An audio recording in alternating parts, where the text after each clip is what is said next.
LNG TV, the official media channel partner for Gastech 2021. Well, I am delighted now to be joined on LNG TV by Gauri Singh, who is the Deputy Director General of the International Renewable Energy Agency. Thank you for joining us, Gauri.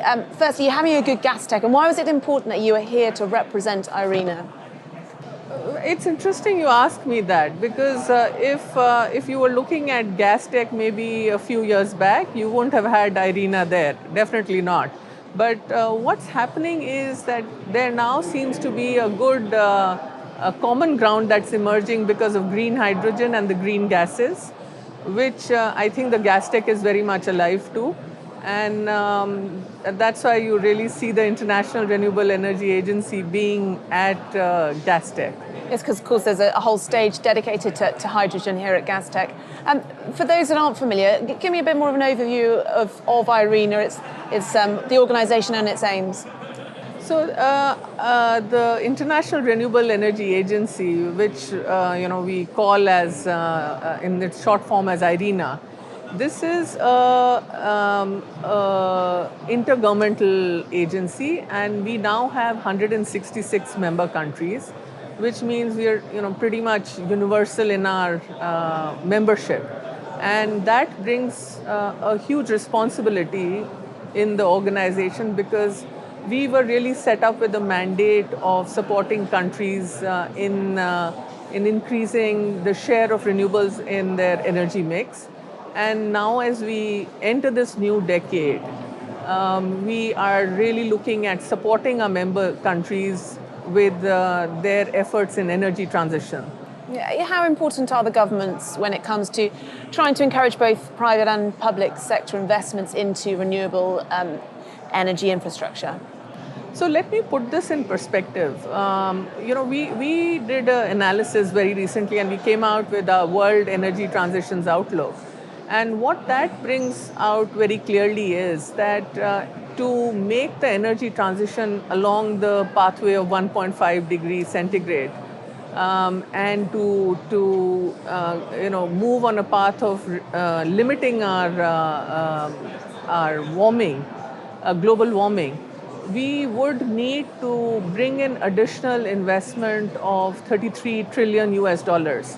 So, again, as I said, if we move along with the planned energy strategies that the countries currently have and the governments currently have, we would probably have around 98 trillion US dollars. So we are talking about an additionality of about 30% if we want to make this energy transition. So the governments play a very critical role, because the public finance is a key element which can unlock private investment.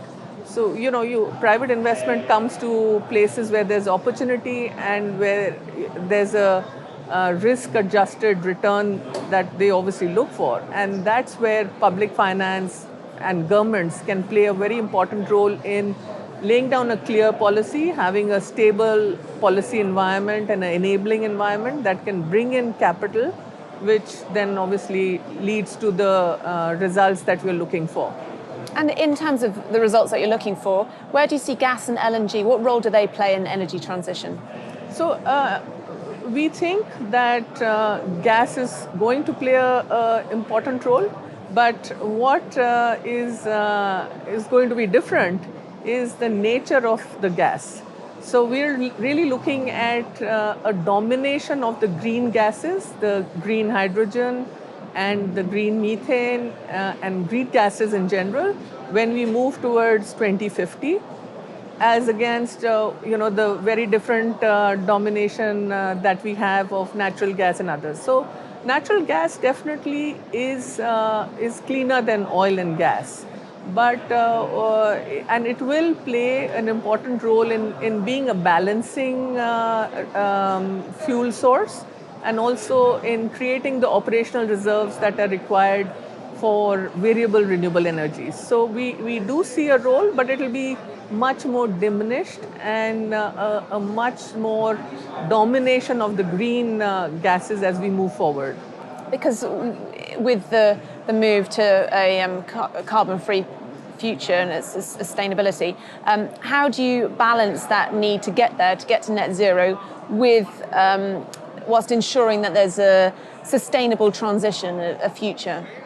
So that's why, we don't talk of one energy transition. We talk about energy transitions, because energy transitions, we know the direction that needs to be moved towards, but every country has its own specificities, and they will be a part of the larger direction, but it's the speed at which this would happen.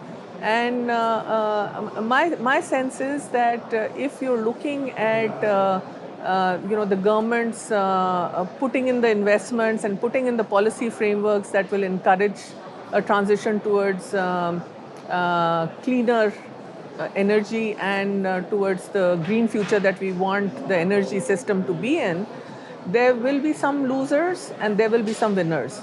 The question really is that the governments have a choice of either responding to what they see coming in terms of the shift in the energy mix by making policies which allow to create safety nets for those sectors where you might find people losing jobs, because energy transition is not just about technologies, it's also about people, and you want people to participate in this for it to be successful.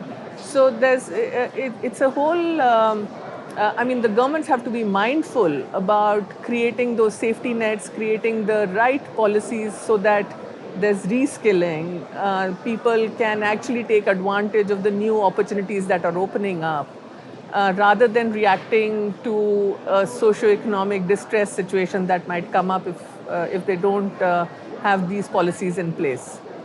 I guess the pandemic has been an opportunity for everyone to reflect a little bit. Do you think that governments are more responsive since the pandemic, or have you seen a change at all in the last 18 months to 2 years? Absolutely. And I think the pandemic, in a way, has allowed us to do a pause button and rethink about our energy future, and which is why you've seen all the major economies coming up with very clear and ambitious climate action. So there are major economies that are making pledges for net zero, which is creating the momentum that will allow the financial markets also to move in that direction, and will also be the impetus that the industry will need to make the changes in technology, bring in the investments that are needed to make this transition happen. And just to put you one very interesting figure, so while many sectors faced challenges during the pandemic, but renewables saw a huge increase on a year-to-year basis. So if we actually were looking at 260 gigawatts of renewables being made operational on the ground, and that was a 50% increase from last year. So there's this huge momentum that needs to be taken forward, and I think the fact that the governments and the leaders are also looking at strong climate action, all this really adds to taking us into a much more tangible way forward in this decade. Brilliant. Thank you so much for your time today, and enjoy the rest of Gastech. Thank you so much. Thank you for having me here.